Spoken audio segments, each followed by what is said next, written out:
We have with us Robert Burale, founder, Men of Valor, and we have with us Dr. Rupal Maru. She's a gastroenterologist. So Robert here is giving the social perspective of this conversation, and Dr. Rupal, of course, the expert, analysis of what is happening, what cases she's had to deal with. So right before we went to the break, or during the break, we're discussing that this is not like a practice that is new. It's been there, but society is very different. It's very advanced, and it looks like we're just going deeper into darkness, if you know what I mean. Like everything, like you said earlier, is we're not embracing good, quote unquote. We're embracing more of the negative, and then those people who actually are equipped to speak or push good, it's not happening. So it's the other way around. Ideal is not ideal, and then the one that is not ideal is, ideal. So. When it comes to handling matters like this, as older people who understand that we need to do more, how do you speak to young people on quote-unquote good? Right. First and foremost, we need to have seminars where parents can be brought in to learn from each other, hear from the experts. Now, as you've seen, this alcohol enema is an effort for the young people to hide, because gone are the days where your father will tell you, open your mouth, breathe out. But now they're hiding these things. So you bring an expert, like our doctor here, to give us the telltale signs so that parents know. But unless or until the day parents break this thing of, I want to be friends with my child, then we'll start working well. Because now you don't want to hurt your child, because the child will say that you are being a toxic parent. That is the new word in town now. You deny them Wi-Fi password, they say you are toxic. You deny them this, they say now, I will do this to myself. There comes a time that when you say the truth, listen, the truth does not need to be clothed. You don't need to put makeup on the truth. You have to say it as it is, because you're not talking to toys, you're talking to human beings. They may act like they're not listening, but like a cow, they will chew the cud later. When they're in isolation, or they're showering, or they're in their bedroom sleeping, they're like about to sleep, they say, Dad and Mom said this. And because they love researching, they will go and research. By telling them the truth, you will win some over. But this thing of saying, no, we have to speak their language. Speaking their language is dangerous. That's how we have made the abnormal become normal. And the normal is the abnormal. That's why they say, Dad, Mom, you are old-fashioned. That's an extremely dangerous statement. Or you don't know, times have changed. No, times have not changed. Wickedness has come in to act as if times have changed. And then what happens? I had a parent seminar some time back. We had experts coming in, Dr. Charles, Joyce.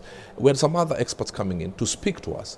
And the cost, to be honest, is like you having a meal at a restaurant, a light meal. And parents were saying, but that's too expensive, 2,500. That's too expensive. Yet the same parents will be willing to pay 200,000, 300,000 when things go south. So we need to have these things. And let me tell you something. Do you know boarding schools are breeding schools for these things? So as much as you have your children during the holidays, pump in as much truth as you possibly can. Because when they go to school, there are people who are actively doing this to eradicate what parents have inculcated in their children. So pump as much as you can, because when they go to the schools, the things that are happening in boarding schools, I don't know why government, I don't know why parents, I don't know why the church is hiding their head in the sand. Even schools, stop this thing of just bringing people to jump up and down and dance with your kids. Bring people to tell them the cold, hard truth. You're making your kids sweat. Ikibamba sana wapi nduru. And they're jumping and saying, wow, that was a good weekend we had. All these people coming. So all you did is sweat and get excited, but you did not get the much needed knowledge. If I tell you how many people come to my office, there are people who now have to wear napkins because they can't hold anything. And they're looking good, walking around in schools and saying, teacher, I am here. But underneath, they're wearing napkins. Parents are desperate. And there's a parent who came with a child, and she knows I'm saying this because she gave me permission to say it on my social media, of course without mentioning the names. Came in with a 16, 17-year-old girl, pregnant, and she was carrying twins. And this is what the mother said to the daughter. Daughter X, how can you betray me like this? And yet I was taking you and your boyfriend out for dinner and for lunch. I said, Mama, that is where the problem started. Where you made the boyfriend feel he owns your daughter. Oh, but I wanted, if I don't do this with my daughter, the world will tell them other things. You are the parent. God has given you the grace to inculcate wisdom, knowledge, and discipline. Oh, so you're worried that your girl got pregnant. Let me tell you, you brought down the walls of protection when you started going for lunch and dinner with your daughter when she was 16. No wonder at 17, she's pregnant. I see. Yeah. Wow. Dr. Rupal. I think that's a little harsh, really, because I believe, okay, as a doctor, imagine you having a harsh doctor. No, I need your sugars to be like this. You can't. It's a conversation, right? And for doctors, yes. It's sometimes parents, you have to be tough. Even biblically. Yes. Spare the rod. Some of us are okay because, let me tell you, there's a time I got a few blows from my father. I entered the house, I thought it's Sugar Ray Leonard. And I'm not saying we become wicked parents. There's a time to love, but there's a time to be tough. What I'm saying is consequences, yeah?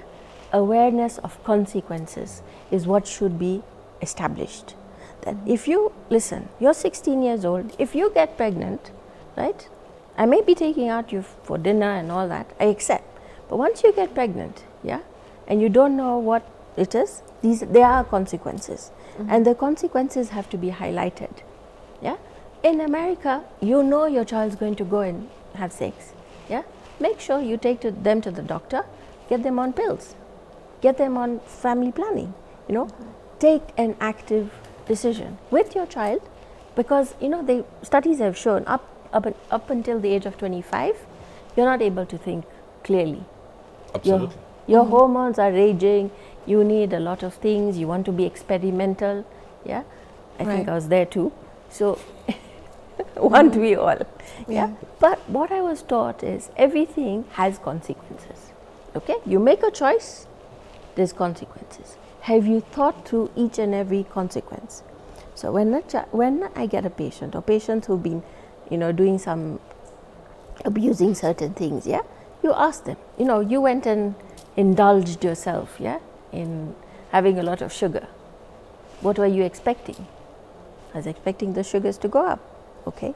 So in this case, when these young people come to your office, they come alone without the knowledge of their parents. Yes.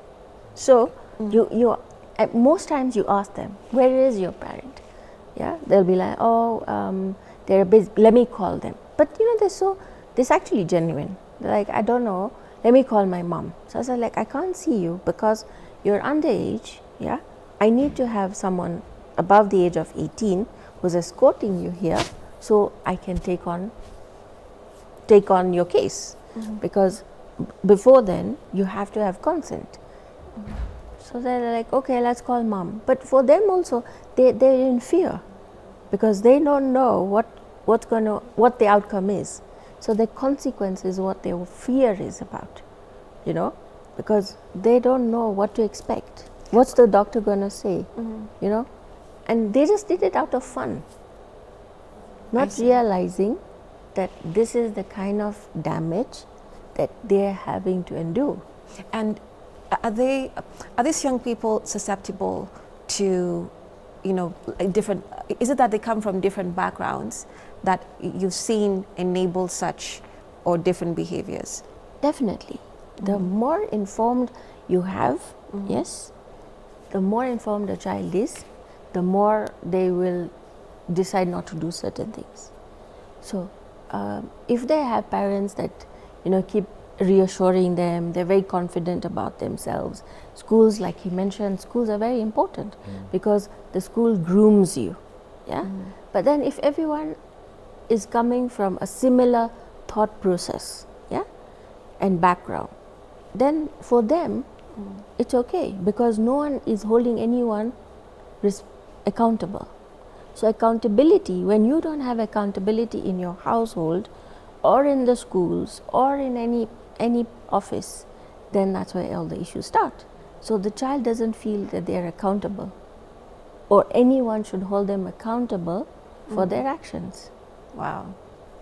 That's really far, like having no accountability, because everything almost with the way the system works, you have to be accountable, Yes. to something or someone. Absolutely. Now, like I said, it's a very nefarious, act, and almost it seems impossible to have this conversation logically. You're almost forced to, talk about it as if the action being done is not something that can be resolved because of how far things can go. But at the same time, what is the psyche of these young people, right? We've spoken about society, parenting, they're susceptible to different things. But what is that psyche that makes you be so bold, but at the same time so scared? Anything It's goes this mentality. extreme. It's an extreme nature of thing for you to do that and confidently. Because right now we're seeing things social media, but it's two extremes. Anything goes mentality. And the messaging out there is the abnormal has become normal. Now, you go somewhere and somebody gets shocked that you don't drink. Because getting drunk is the new norm. The abnormal ones are the ones who don't touch alcohol. And these are also young people. Drive around the clubs. The people you see outside trying to drive off with their father's big cars and their mother's big cars are below the age of 19. Some as young as 14. You understand what I'm saying? I've said this before publicly because I worked with this couple, that their 17-year-old had finished school and they allowed her to go for a leavers party. One of her students, her schoolmates, was having a party in their home. And because the parents are known to the parents of that home, they allowed their girl to go, their only child, in the upmarket area. And they said, we shall send our driver to pick you at 10 o'clock. The driver was sent to pick them at 10 o'clock. And guess what happened? She's not coming out. And an hour later, he called the boss, the father to the parent, to the girl, and he was told, go in and check, because he saw other people walking out. When this man walked in, this young girl had been drugged. And boys known to her were having sex with her, and she was almost in a comatose. They have access to these drugs. This is the thing. And yes, I accept what the doctor is saying because she's coming from a professional point. But I wouldn't advocate for us buying condoms for our children. I would not advocate for us giving them pills because you're telling them it is okay. It is like we are saying we have lost the battle. Yes, it's happening in America. But America right now is not the standard measure of morality. There is a place that they dropped the ball. We just need to have conversations with our children. Because she has said clearly, up to 24, 25, they're not thinking. It means somebody must think for them. And we start telling them, take condoms. I'm saying to them, I've lost the battle. If we can honestly pray as parents, talk to as parents, bring experts and talk about these dangers, we will not be very laid back. We will tell them, listen, this will hurt you. And sadly as parents, we tell them it will hurt them, and if it hurts you, you're on your own. But the truth of the matter, we can never leave our children on their own. As they are suffering, we are crying. I just feel that we have to have a 3 or 4 pronged attack on this issue, whereby we saw at some point on TikTok some lady teaching girls on how to do what we are discussing. Where is government? Where is government? Where somebody is arrested and it is made clear, stop arresting these politicians for making noise. Arrest these people who are lying to our young girls and our young boys. And say, this one was caught on social media saying this. And because of that, there is a custodial sentence. What have you done? You have scared other people from giving this information because the information is here. Parents, a father is here watching football, saying we have bought, as if he was a contributor to whichever player they bought. The mother is in those gossip groups and the children are on pornography. Right. And government is right now good at having, and not just this government, all governments, having these retreats. How comes nothing comes out from these retreats? Especially for the young people. Call these doctors. Let them talk to the government. I see. Dr. Rupal, like you mentioned, peer pressure is one of the things that has been termed as a big contributor to this act. you know, and when you're treating these young people, are they coming in groups? Are they coming individually? When does their identity or like the thought of like, oh my God, this is literally something that is happening to me by myself. I'm not there with my friends, you know, while we're doing it together. You see, they know at the end of the day that, like I said, if I have a young minor coming in, they would need to have their parents with them. So they know they're going to be on their own because none of their friends, everyone knows that I can't go to hospital on my own as a minor. They have that vague idea because in school they have to go and tell the class teacher tells the nurse calls the parent. So they have a very good idea that at the end of the day they have to be going with their parents. Now, avoiding telling their parents is where trouble starts because they're not going to get medical attention as early as they should. Now, when their friends, they know what they're doing with their friends are never going to be there. But because the thrill was so amazing, they went and did it. But now consequences is what they've not figured them out. You know, it was a high-speed drive, went in the car, enjoyed it, but then, oh shit, now it's, you know, shaky. What do? They can't because they just don't have the ability. The frontal lobe is not developed. But then how do you even administer treatment? Because they don't want to tell their parents or come with an older person who can, you know, sign the consent form. So normally or what happens is they keep complaining about pain, or they've gone to the washroom and the parents realize, or the maid that they have or the nanny that takes care of them realizes there's a problem. Or one of their classmates speaks about it, you know, goes and tells the teacher, you know, we did one of these things and, you know, I think he's in trouble and I don't think he's doing really well, you know. So that's how you get to know. And then the school nurse takes over and that's how they get to hospital. And as Robert mentioned, have you gone for talks, you know, at different venues or schools, or is it something that parents really want to hear? Even you know? like, you know, if you say many cases, you only have seen maybe one or two, not so many, because at the end of the day, when you're working as a senior gastroenterologist, there's a whole hierarchy where the patient is passing. Right. They only end up coming to us when now they've got internal injuries. Yeah, that's when they come to you. But most times they're just going to the local GP doctor, you know, just the doctor around the corner who tries his best. But again, he's treating that something that he's not fully aware about. Right. Right. Yeah, and then also they administer to themselves, you know, just over-the-counter medicine, Yes. you know, a lot of, you know, chemicals, which can be illegal and fatal. And most times they actually tell the maid or their scurry, yeah, to go buy those medications. I see. Robert, now that she's mentioned that, if parents are not as close to these children and they don't even get to know what is happening to their hearts, to their lifestyles, who are the people who are the closest, apart from the social media? Like she said, nannies, their scaries, you know, the ones who know their secrets, even their best friends, you know. So have you encountered, you know, that percentage of, you know, young people who are closer to these other people, but not? I will tell you a shocking story. I went to speak in a very high-end school, and then we had a Q&A with the children.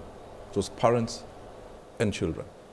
So the parents were sitting, and the last session was with their children. So there were about 6 on stage with me, and I was moderating it. One girl, who is still in school, said this, and the parents were sitting there. Dad, Mom, I started sleeping with the watchman because you are too busy making money as you travel the world. So when she says they're talking to their nannies, it's because that's who they see. That's who they hang around with. That's who they sit and watch TV with.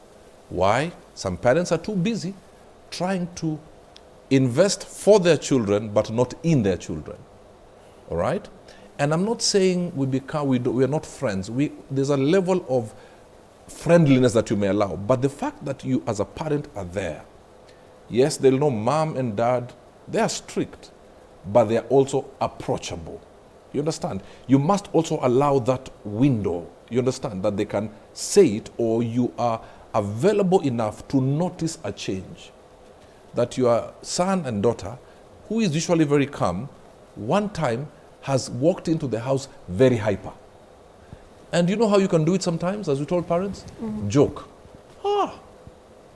My son, today you're very hyper. I hope you're not doing those things I'm seeing on TikTok, putting things behind. And if they're doing it, they'll be like, no, Dad, of course I'm not doing it. Then they'll be like, oops. So Dad is aware. And that is why it hurts me that she has not been to schools. These are the people we need to talk to, parents. These are the people who should be invited to schools. Not just bringing people with a lot of big speakers, boom, twaf, and these kids are jumping, and they're jumping as they get high. And I'm not saying there's anything wrong with that. But in this day and age of what we call overload of information, we need also now to have the right information coming out. Now, this is what is happening. There is wrong information that is noisy. The right information must not be noisy, but must be loud. But you know what? The good guys are also keeping quiet. If you go on social media now, which are the most popular social media pages? Sometimes nonsense of celebrities eating food, and that's trending. If she goes live today on TikTok to speak about the dangers of these things, then another celebrity comes there half naked twerking. She may only have 2 people watching, and maybe that's a secretary and her relative. Everybody else will go to this crazy information. So we cannot get tired. Like having such shows, somebody is listening. There's a parent who is watching and say, you know what, I now need to see and spend more time with my son.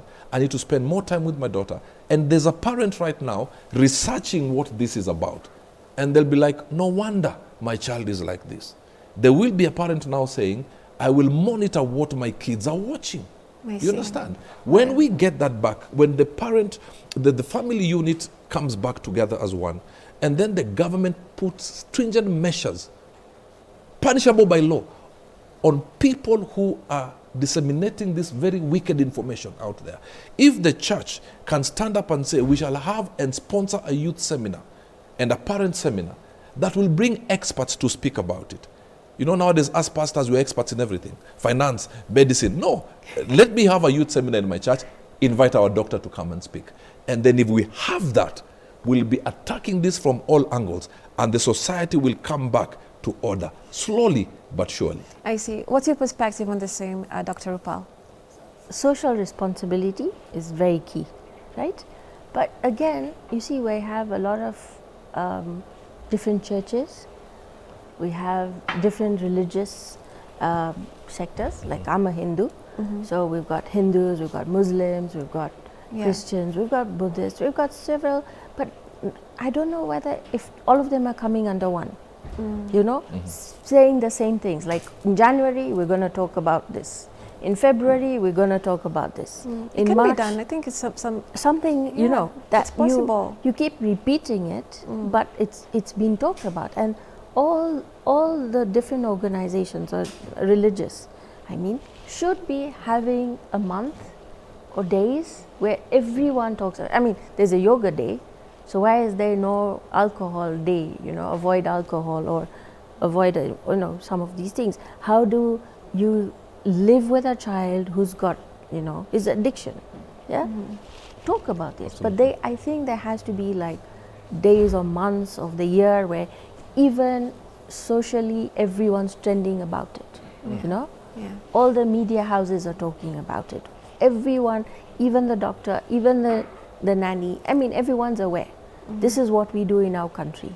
We talk about no alcohol in May or June or in December, you know. As much as everyone wants to drink in December, you know, you put in...